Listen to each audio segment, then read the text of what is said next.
শাহজাহান, জননেতা মৌলানা মোহাম্মদ শাহজাহান।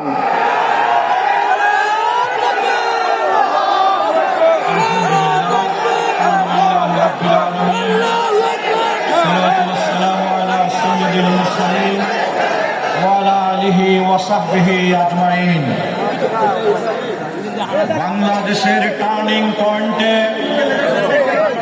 আন্দোলনরত 8 দলের উদ্যোগে চট্টগ্রাম বিভাগীয় সমাবেশের সংগ্রামী সভাপতি 8 দলের শীর্ষ নেতৃবৃন্দ,